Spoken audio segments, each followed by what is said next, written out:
Jama'a barkanmu da warhaka, barkanmu da sake kasancewa tare da ku a daidai wannan lokaci. A yau kuma shirin namu zai waiwayi wasu tutoci ne na wasu ƙasashe. Wannan shine tutan ƙasar Monaco, wannan shine tutan ƙasar Poland, wannan tutar ƙasar Indonesia, wannan kuma tutan ƙasar Singapore. Waɗannan tutocin suna kama sosai. Kafin mu kawo muku, a danna mana subscribe sannan a danna alaman ƙararrawan sanarwa ta yadda za a sanar da ku da zarar mun ɗora sabon shirin. Waɗannan tutocin suna kama sosai, wanda idan mutum ba wai lura yayi sosai ba zai ce duka abu ɗaya ne in banda tutar Singapore. Me yasa waɗannan tutocin suke matukar kama da juna? A wannan bidiyon za mu kawo muku bambance-bambance da ke tsakanin su da kuma kamanceceniya da ke tsakanin waɗannan tutoci guda hudu.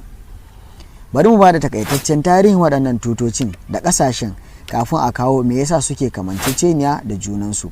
Za mu fara da ƙasar Monaco. Tutar ƙasar Monaco an ƙirƙire ta ne a shekarar 1881. Kafin nan Monaco tana ƙarƙashin Genoa ne, wanda suke ƙarƙashin tutar St. George's. Ƙasar ta samu kanta ne a ƙarƙashin mulkin Francesco, wanda ya yi basaja a matsayin malamin addini. Hakan ya sa ya karɓi ragamar mulkin ƙasar.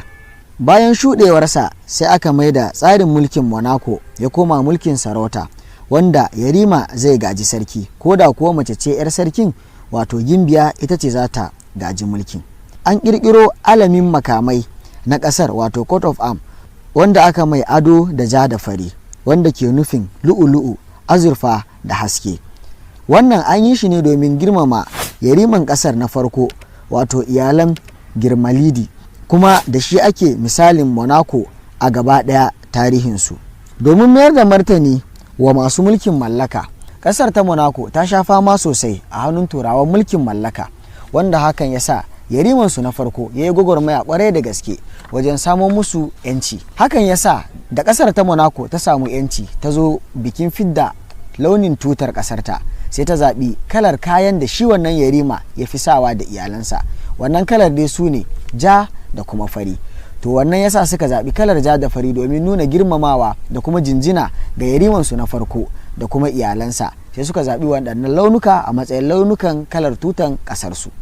Wannan shine takaitaccen tarihin samuwar launin tutar ƙasar Monaco. Bari mu koma kan tarihin tutar ƙasar Poland. Tutar ƙasar Poland tana da tarihi na ɗaruruwan shekaru. Launin tutar ƙasar yana nuni ne akan yankuna guda biyu mabambanta, fari da ja. Farin yana sama, ja kuma yana ƙasa.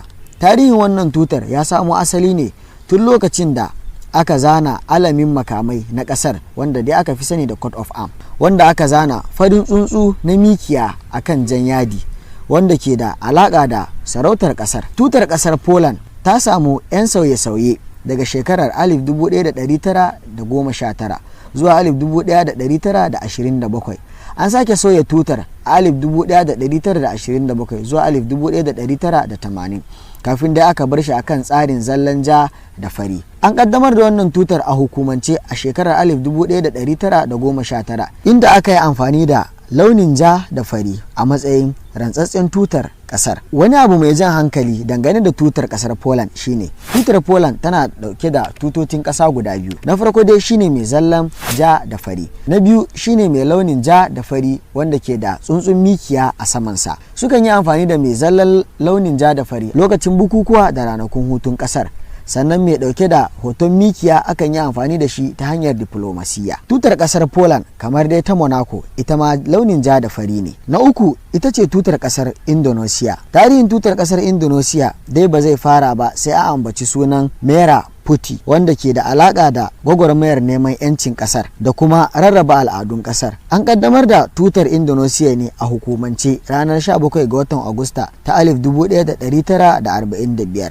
Kwanaki kaɗan bayan ƙasar ta Indonesia ta sanar da samun 'yancin kanta bayan mulkin mallakar ƙasar Dutch. Wannan tutar tana nuni ne zuwa haɗin kai da kuma jajircewar 'yan ƙasar wajen ganin sun samu 'yanci. An zaɓi launin ja da fari ne domin nuna jajircewa da kuma haɗin kai da 'yan ƙasar suke da shi a yayin gwagwarmayar neman 'yancin kansu. A na hudu muna da tutan ƙasar Singapore. Tarihin tutar ƙasar Singapore zai iya komawa baya zuwa 1959, lokacin da mataimakin Prime Ministan ƙasar Chin Chai, wanda aka haife shi a shekarar 1921 ya mutu a shekara ta 2012. Shi dai wannan mataimakin Prime Minister shine ya jagoranci tawagar samar da sabuwar tuta wa kasar.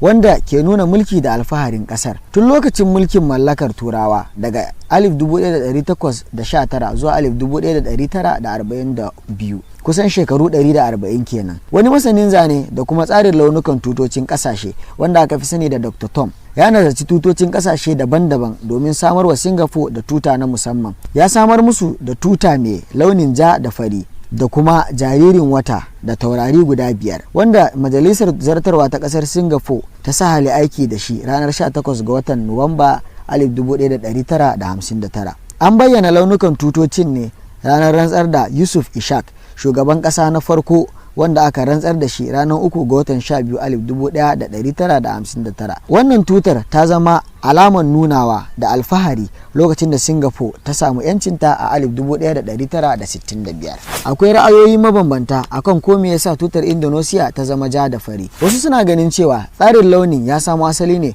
tun zamanin masarautar Majapahit, wani sanannen mai fada aji a masarautar ta Indonesia wanda yake da karfin kasuwanci sosai da kuma na fada aji. Tutar wannan sanannen dan kasuwan ta yi kama da tutar kasar ta Singapore domin shi ma ja ne da fari, sai dai ja a tutar tasa guda 7 ne da fari guda 6. Ana ganin kamar tutar shi tana da alaka da zanen kalar tutar ta kasar Indonesia. Wasu kuma suna ganin kamar tutar Netherlands tana da alaka wajen zabar tutan Indonesia a lokacin mulkin mallakar Dutch, wanda aka dauki tsawon shekaru 300 ana yi. Tutar ta Dutch mai dauke da kaloli guda 3 na ja, fari da shudi su ake amfani da a kasar ta Indonesia kafin kasar ta samu 'yancin kai. Wasu masana tarihi suna ganin cewa kawai an yi amfani da tutar Dutch ne, inda aka cire shudin da ke ƙasa sai aka yi amfani da iyaja da farin. Bayan kawo takaitattun tarihin waɗannan tutoci, bari mu bada ma'anonin da ke kunshe da launuka da alamomin da ke cikin waɗannan tutocin.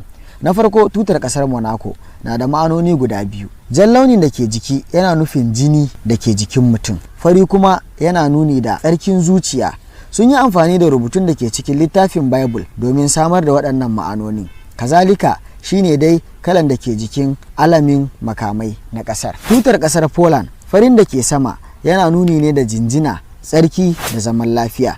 Ja kuma yana nuni da ƙaimi, jarumta da juriya. Tutar kasar Indonesia yana dauke da kalar ja da fari ne guda 2 kacal, amma dai yana dauke da ma'anoni guda 3. Jan launin yana nuni da ƙwarin gwiwa, ƙawazuci da kuma sadaukarwa da jaruman kasar suka yi a lokacin yakin mulkin mallaka don ganin cewa sun samo wa kasarsu 'yanci. Har ila yau jan launi yana nuni da jinjina da kuma jajircewa mutanen kasar Indonesia wajen ganin cewa sun samu 'yanci. Farin launin yana nuni ne zuwa tsarki, zaman lafiya, walwala da haɗin kan al'ummar Indonesia gaba ɗaya. Idan ka haɗa launukan baki ɗaya suna nuni ne ga taken ƙasar, wato Bhinneka Tunggal Ika, wanda ke nufin haɗin kai da daidaito a rarrabe. Duk da bambance-bambancen yarurruka da al'adu da ɗabi'u da suka sha bamban a ƙasar Indonesia, kan al'ummar ƙasar Indonesia a haɗe yake. Shi yasa suka zaɓi launin ja da fari domin nuna ƙwarin gwiwa, haɗin kai da kuma ci gaban ƙasarsu baki ɗaya. Tutar ƙasar Singapore kuma, wasu suna ganin cewa jaririn watan da ke jikin yana nuni ne ga addinin Musulunci. A zahirin gaskiya, mafiya yawan 'yan ƙasar Singapore ba addinin Musulunci suke ba, bautan addinin Buddha suke. Jan launin da ke jikin tutar yana nufin 'yan uwantaka da kuma daidaiton kowane ɗan ƙasa. Farin launin yana ɗaukar ma'anar wanzuwa, tsarkakakkiyar juriya da kuma isa. Jaririn wata kuma yana nuna ƙaramar ƙasa mai tasowa. Taurari 5 na farko na ɗaukar ma'anar demokuraɗiyya, na 2 zaman lafiya, na 3 ci gaba, na 4 adalci, na 5 daidaito. Haka zalika idan muka dubi tutar ƙasar ta Singapore, za mu kula cewa ya sha bamban da sauran tutocin domin shi yana ɗauke da alamar wata, jariri da kuma taurari guda 5.